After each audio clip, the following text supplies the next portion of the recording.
You're touching on an area I wanted to ask you about, and that's our feelings. So many of us are now going through probably negative or very frustrating feelings, and you write, feelings are sensations, and the ability to tolerate sensations we'd rather not have is supremely important.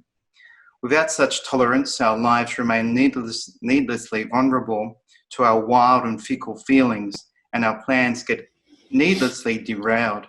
Now, we're dealing with an extreme situation, and we have all these feelings of frustration, uncertainty, perhaps even anger.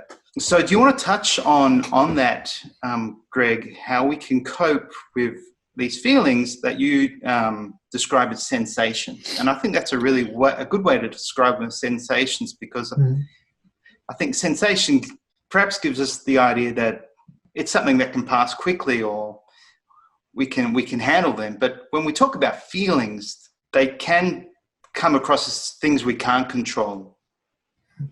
And I think one of the distinctive features of Japanese psychology, in this case particularly Morita therapy, is a view that really is very contrary to most Western psychology. And it's this idea that our feelings are primarily uncontrollable. So in a traditional meaning Western kind of psychotherapeutic environment, if somebody comes in and they say, the problem I'm having is my feelings, right? I feel depressed, or I feel anxious, or I feel lonely, right? And then the work that's done therapeutically is try to help that person to change their feelings, right? So they don't feel depressed and they don't feel anxious, they feel confident.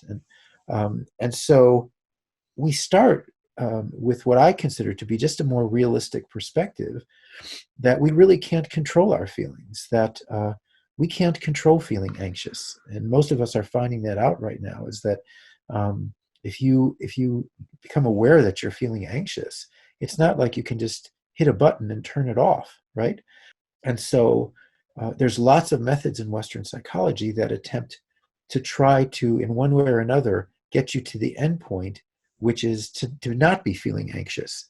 And in Morita therapy, the end point, in fact, is to accept your feeling of anxiety, right? Not to change it, but to accept it.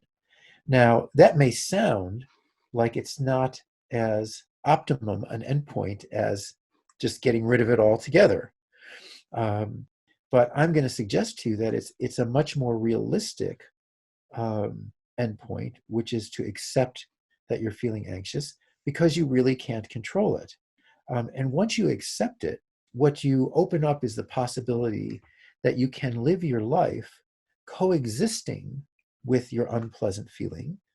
In this case, we're talking about anxiety as an example. You could live your life coexisting with anxiety, rather than every time you feel anxious, you have to kind of stop what you're doing and work on getting rid of your anxiety. And the story that I tell, which is a story that just occurred a few years ago, because I had been a living room musician for much of my life. And a few years ago, I decided that I was actually going to go out and play in public. Okay. And the music that I play is mostly blues. Oh, nice. I'm a blues pianist. And I remember I used to go to these blues jams. Blues jams were where musicians would go, and then musicians would just get up on stage. They would be called up, so there would be like a rotation. It's very spontaneous, and you might be a harmonica player or guitar player, and you'd be called up, and you would just get together and you would just start playing with whoever else was on stage. You'd finish the song, and then maybe one of the guitar players would get off stage, another one would come up. And I had decided that that year was going to be the year that I got up on stage and played piano in front of an audience, right? And so I waited until the last blues jam of the year in December, because it was so terrifying. The idea of playing on stage in public at a club was so terrifying to me. And I remember the moment where I was at this blues jam, and I had signed up to go up and play, and the person who was running the jam said, uh, Greg, can you come up here and play the keyboards for us, the next couple of songs? And I remember just the huge adrenaline rush of fear and anxiety, and the the tightening up of all my muscles, and just this incredible anxious response. And I also remembered that there was nothing I could control about my anxiety but to accept it. So while I was feeling that level of fear and anxiety, I was putting one foot in front of the other, walking towards the stage, getting up on the stage and sitting down behind a piano. And within about 20 seconds, somebody said, "Oh, we're going to play this song in the key of A." And the next thing I knew, I was playing the piano on stage.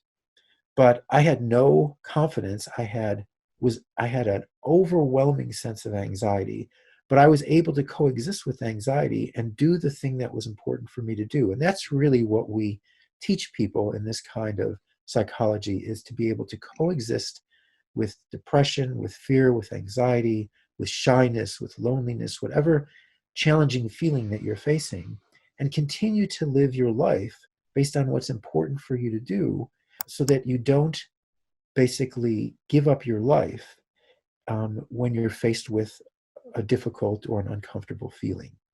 And now we're in that situation with our anxiety over the pandemic, right, over the virus, where we find ourselves in fear of our own health, our family's health. We find ourselves anxious about our jobs.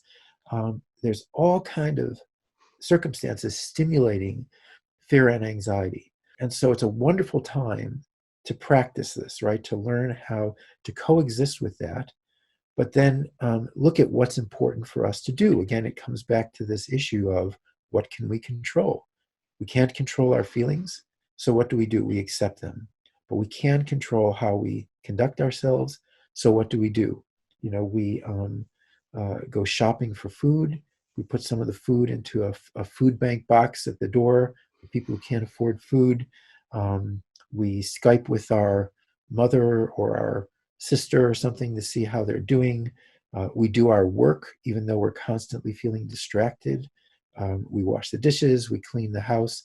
We do the things that are important for us to do, feeling anxious, feeling afraid. And there's a great empowerment that comes from that approach to life, as opposed to feeling that whenever we're faced with anxiety or fear, we're kind of at its mercy, right? So it's a very, very different approach to anxiety and fear. And I think it's an approach that really is a great fit for the challenges that we're facing in this pandemic.